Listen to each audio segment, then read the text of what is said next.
Ito guys, no, for some of you talaga may mga mamamanifest kayo ng mga positive changes, no? Kaya nga, yung moon message natin, mga kapigsi, no, kung natatandaan nyo, sabi dito, di ba, expect powerful change, mga kapigsi. So, dapat talaga magkaroon kayo ng disiplina, guys, no? Kayo mismo, magkaroon kayo ng disiplina para magkaroon ng mga magaganda and positibong pagbabago sa buhay nyo, mga kapigsi, okay? But, as nakikita natin dito sa energy na to, guys, talaga may mga mamanifest kayo ng positive changes. Yung iba sa inyo, guys, unti-unti kayo makaka-recover, makakabangon sa mga kabuhayan nyo, mga kapiksi.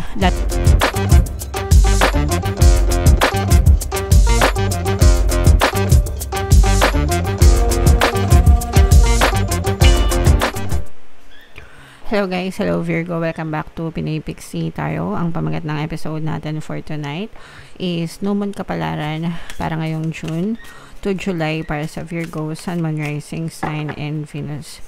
So, yeah. Yung ating New Moon guys ngayong June ay sa June 25 mga kapiksi. Tapos yung next na New Moon naman natin ay sa July 24. So, ang reading na to ay para sa period na yan guys. And yeah, so unahin natin itong message na to mga kapiksi, no? Ito yung ating moon message. So meron tayong expect powerful change, mga kapiksi. Yan, kita nyo ba? Yeah. So expect powerful change mga kapiksi. Expect natin yung mga magaganda and malalaking changes sa buhay natin. But you also have to understand guys, no?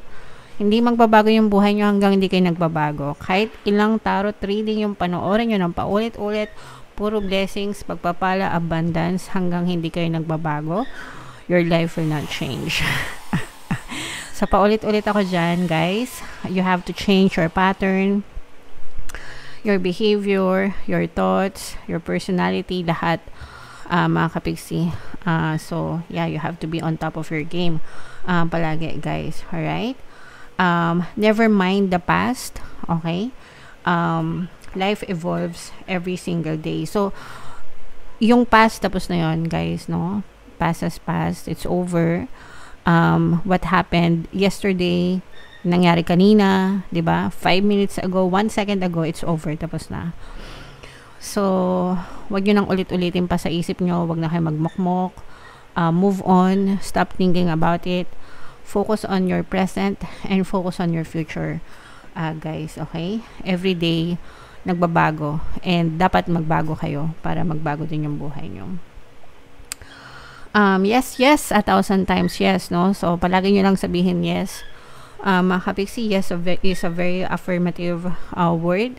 Positive yan guys, no? So, comment nyo sa baba, yes, 1,000 times yes. Yes, uundad ako, yes, aasenso ako, yes, yayaman ako, yes, magiginhawa ako, yes, malalampasan ko rin mga problema, di ba? Yes, magiging masaya din ako, yes, deserve ko ng harmonious na relationship. Anong yes mo, kapiksi? Comment mo sa baba kung anong yes mo, okay? So, i-affirm mo, i-claim mo, that's yours. Guys, your words are your words are your magic wand. Palagi niyo yan tatandaan yung mga sinasabi nyo ng paulit-ulit, no? Nare-register yan sa subconscious mind nyo. Yan ang magic wand nyo para ma-manifest yung mga desires nyo. So, yes, say yes sa mga desires nyo. Alright? You're being shunted towards your life purpose. Hindi tayo pinapabayaan ng universe, ng ating mga spirit guides. We're always being directed guys sa tamang direction ng buhay natin. So don't worry, don't be afraid, take risks, okay? Whatever is happening now is happening for your highest good. Lahat ng nangyayari sa inyo guys, positive man yan or negative, para sa yan. It's meant to teach you lessons, and may mga blessings na kaakibat yan guys, okay? And for some of you, there is an important turning point in your life right now.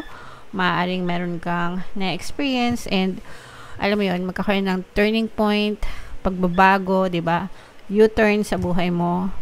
So, samantalahin yan, mga magaganda and positive changes na yan, Virgo. Okay? Alright. So, comment down below guys if feeling nyo naka-resonate kayo dyan. Tingnan natin guys yung ganap sa inyo. Shuffle natin to. Habang sinashuffle ko to mga kapiksi, panoorin nyo muna yung video natin regarding sa ating paano mag-manifest ng abundance video course. Kapiksi, sawa ka na ba sa mga struggles at hirap sa buhay mo? Masipag ka ba at masikap sa buhay ngunit hindi ka pa rin umaasenso? Ilang beses ka na bang nag-attempt magnegosyo at mag-invest pero palagi ka pa rin nalulugi? Sa pagkakataon na ito ay maaaring may subconscious beliefs ka na nagiging balakid sa iyong pag-unlad at pagyaman. Introducing, paano mag-manifest ng abundance video course.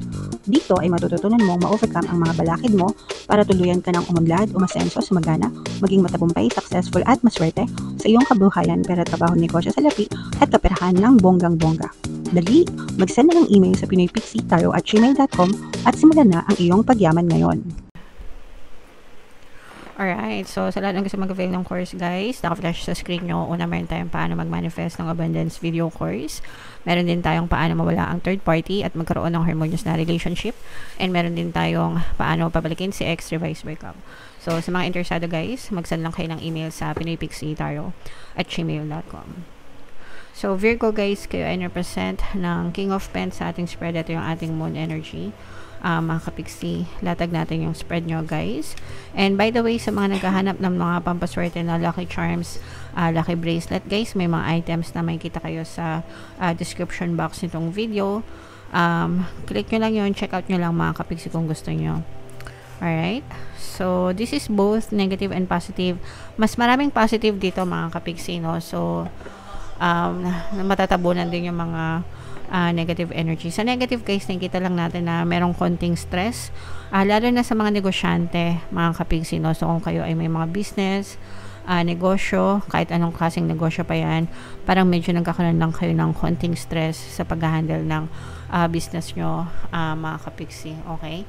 Konting sakit ng ulo, sometimes kakambal naman talaga ng negosyo itong mga stress, no? Kasi lalo na kung very hands-on kayo mga kapiksi, diba? So, hindi naman madali talaga magnegosyo, guys. So, okay lang yan. Malalampasan nyo rin yan. Mga kapiksi, magiging maayos din yang ang lahat. Magkakaroon din ng solusyon dyan sa mga konting stress na yan. Kalmahan nyo lang, mga kapiksi. Okay? More on sa mga negosyante ito mga kapiksi. Meron dito ang presence ng air sign, Aquarius, Gemini, Libra, at saka water sign, Cancer, Pisces, Scorpio. Ito guys, no, for some of you talaga may mga mamamanifest kayo ng mga positive changes, no? Kaya nga, yung moon message natin, mga kapiksi, no, kung natatandaan nyo, sabi dito, diba, expect powerful change. Mga kapiksi. So, dapat talaga magkaroon kayo ng disiplina, guys, no? Kayo mismo, magkaroon kayo ng disiplina para magkaroon ng mga magaganda and positibong pagbabago sa buhay nyo, mga kapiksi, okay? But, as nakikita natin dito sa energy na to, guys, talaga may mga manifest kayo ng positive changes.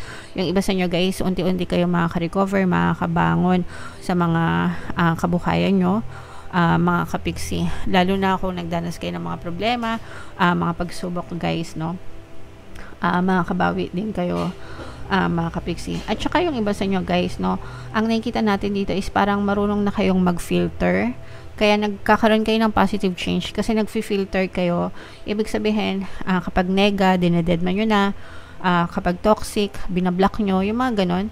So, parang hindi nyo na pinapabayaan or hinahayaan na manega kayo or mapasukan kayo ng kahit anong negatibong sitwasyon, bagay, tao. Kaya talagang, kumbaga binablock nyo, no? So, maganda yan, guys, kasi talagang positive yung mga nakikita nating changes para sa inyo, mga kapiksi. Okay? Alright. By the way, mga kapiksi, no, bukod pala sa negosyo na nagpapastress sa inyo, maaari din kayo magkaroon ng konting stress sa mga anak nyo, kung meron kayong mga anak, mga kapiksi, no? Medyo pasaway. Yeah. So, syempre, mga anak nyo yan, no? Trabaho nyo, obligasyon nyo na disiplinahin yung mga yan. Guys, sa mga nagtatanong bakit ako walang subliminal sa mga anak, kasi may mga nagtatanong, pwede po bang subliminal para bumait yung anak ko? Responsibilidad nyo, no, na palakihin ng maayos yung mga anak nyo, mga kapiksi. Okay?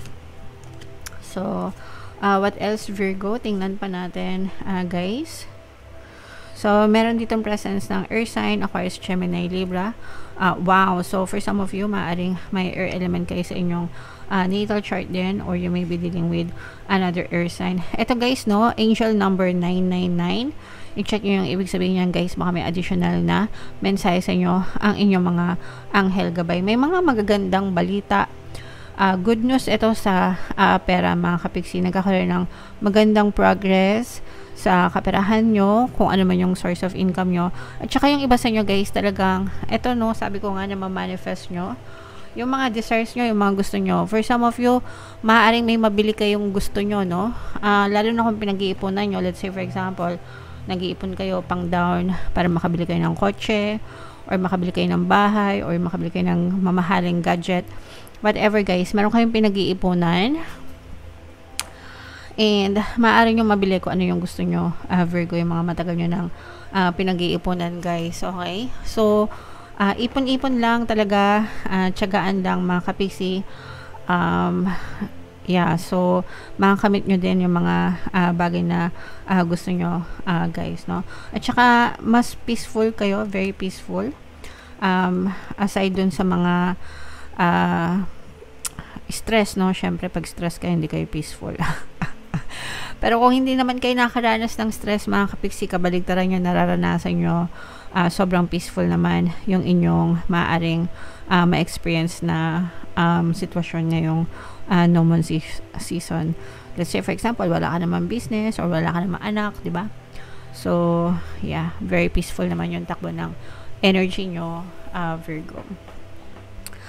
Okay, so comment down below guys if feeling nyo naka-resonate kayo guys. Again, i-mind nyo na itong mga manifestation na to, itong mga dreams coming true, itong mga recovery, ganyan, diba? So, i-mind nyo na yan sa comment section, mga positive changes yan. So, i-mind nyo na sa comment section, mga kapiksi.